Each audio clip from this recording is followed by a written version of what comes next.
Bienvenue sur notre chaîne, Love Novelas. Aujourd'hui nous vous donnons le résumé de votre série indienne, Le Gendre Parfait.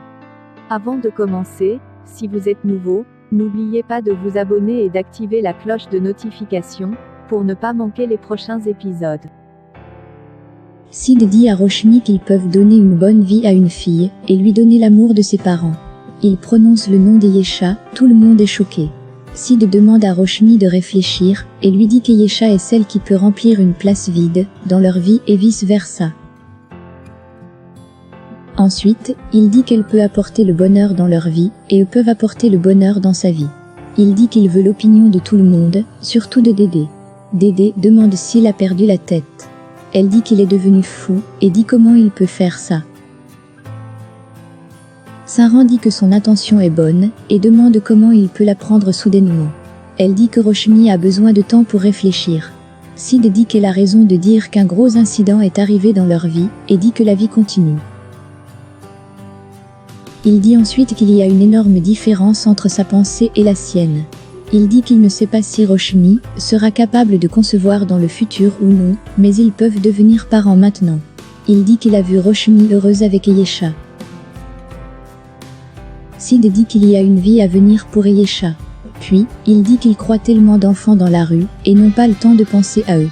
Ensuite, il dit que Dieu les a donné une chance de donner une meilleure vie à un enfant, alors pourquoi pas, ils vont saisir cette chance, et les demandent d'être d'accord avec son opinion. Raj soutient Sid, et dit à Dédé que Roshni aime Yesha. Buadadi dit qu'ils ne savent rien de ses parents ni de son sang. Biji lui demande d'arrêter.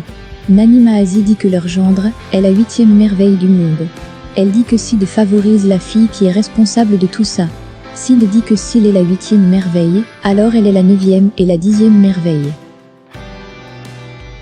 Il dit qu'elles ont vieilli, mais qu'elles n'ont aucune maturité ou compréhension. Il dit qu'il est déçu, et dit que cette décision sera prise par Roshni et lui. Puis il dit que la vie lui a donné 2 options, pleurer toute la vie, ou commencer une nouvelle vie avec Roshni. Il dit qu'il ne se soucie pas de la pensée des autres, il se soucie seulement de la perception de Roshni et demande à Roshni de dire ce qu'elle veut. Il dit qu'ils savent ce que représente Yesha pour eux maintenant. Il dit que Yesha apporte le sourire sur leur visage et les donne la paix. Il lui demande d'accepter. Roshni pense à ces moments avec Yesha. Elle dit qu'elle ne peut pas faire ça et va dans sa chambre en pleurant. Buadadi dit que leur pièce est inutile. Krutika dit qu'un enfant n'a pas le choix de choisir ses parents. Elle dit que son sang n'est pas mauvais. Elle dit ensuite que son éducation était mauvaise. Elle dit qu'elle n'est pas d'accord. Buadadi se moque d'elle, et dit qu'elle avait l'habitude d'errer dans les rues comme une orpheline, mais maintenant elle est devenue une Maharani. Raj dit qu'il est fier de sa fille, car elle a accepté son erreur. Dédé dit à Nani que Sid veut devenir grand, et c'est pourquoi il a donné cette idée.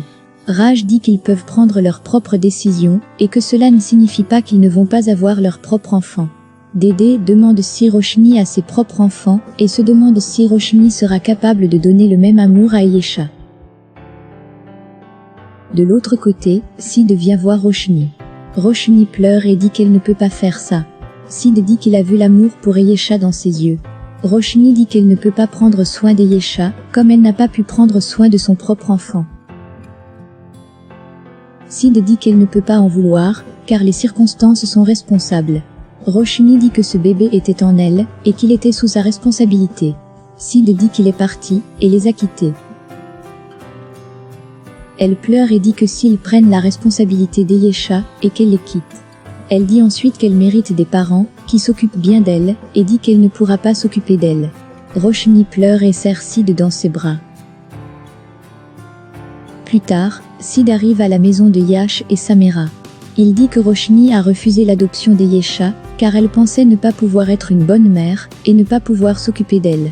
Il dit que Roshni souffre, elle a ressenti l'amour maternel, quand elle était enceinte aussi. Il dit qu'elle a l'amour maternel qu'il peut ressentir. Il dit que c'est pourquoi il est venu les demander de l'aide à tous les deux. Yash demande ce qu'ils doivent faire. Il dit que les enfants sont des magiciens qui peuvent apporter le sourire sur n'importe quel visage. Samira accepte également de l'aider. Sid dit qu'il a pensé à quelque chose, mais c'est différent. Il dit qu'il a besoin de l'aide de leurs enfants aussi.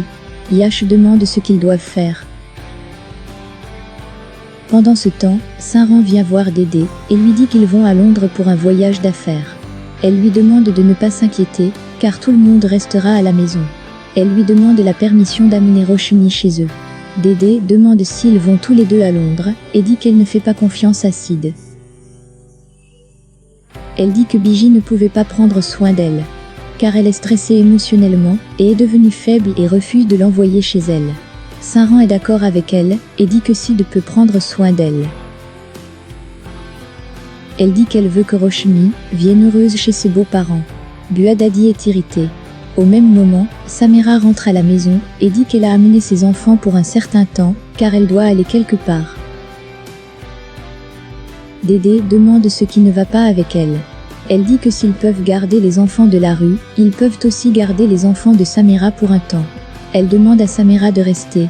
Samira la remercie et demande aux enfants de ne pas faire de bêtises. Samira fait signe à Sid. Dédé le voit, et se demande ce qui se passe entre eux. Mona va leur apporter du jus de fruits.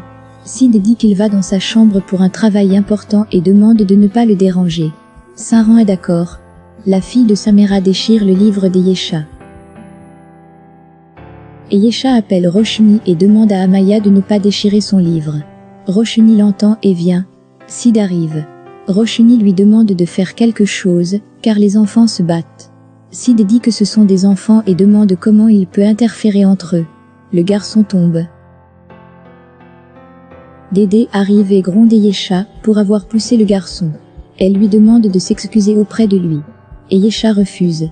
Nani Maazi est sur le point de gifler Eyesha, mais Roshni l'arrête en lui tenant la main. Nani Maazi demande comment elle ose. Elle dit que l'amour maternel est nécessaire pour sauver la fille, et qu'elle ne l'a pas. Elle dit qu'elle l'arrête pour avoir levé la main sur une petite fille. Samira arrive et demande ce qui se passe. Sa fille Amaya lui dit que Roshni prend le parti de l'enfant de la rue. Roshni demande à Amaya de ne pas dire cela, et dit qu'elle est aussi un enfant. Elle demande à Amaya de s'excuser auprès d'Eyesha. Amaya dit qu'Eyesha va retourner dans la rue, car la famille de Roshni ne l'acceptera pas. Roshni crie que cela suffit et dit qu'elle en a assez entendu. Elle dit qu'Eyesha sera traitée comme les autres à partir de maintenant. Elle avertit tout le monde de ne pas appeler Eyesha avec des mots méchants. Roshni prend Eyesha avec elle, et dit qu'elle va jouer avec elle. Samira et Amaya sourient. Dédé pense à faire quelque chose. Roshni essaie de réconforter Eyesha, et lui rappelle ces paroles selon lesquelles les hommes ne ressentent pas la douleur. Elle dit qu'elles vont faire un dessin, et lui demande d'apporter le matériel. Eyesha apporte le tableau et les couleurs. Roshni dessine des montagnes. Sid sourit en voyant Roshni heureuse. Eyesha applique de la couleur sur sa main, et en met aussi sur celle de Roshni. Eyesha fait l'empreinte de la main imprimée sur le tableau. Roshni laisse aussi l'empreinte de sa main, et dit que sa main est grande. Sid arrive et les voit jouer. Il se joint à eux. Eyesha s'en va. Sid dit à Roshni qu'Eyesha est très mignonne. Roshni dit oui. Sid dit qu'une fille lui a dit qu'elle ne pouvait pas donner du bonheur, des soins à un bébé. Il dit qu'elle fait toutes ces choses, car elle a donné à l'enfant un sentiment de protection et d'attention. Il dit qu'elle se battait avec tout le monde pour Eyesha. Il rappelle à Roshni qu'elle a couru derrière la voiture, et se battu avec les voyous pour Eyesha à cause de son amour maternel. Il dit ensuite qu'ils n'ont pas pu sauver leur bébé à cause des circonstances. Il dit qu'ils ont sauvé Eyesha grâce à elle. Eyesha revient, le serviteur vient et dit que Dédé les appelle. C'est sur cette scène que s'achève votre épisode du Gendre Parfait. Merci de nous laisser vos commentaires sous la vidéo.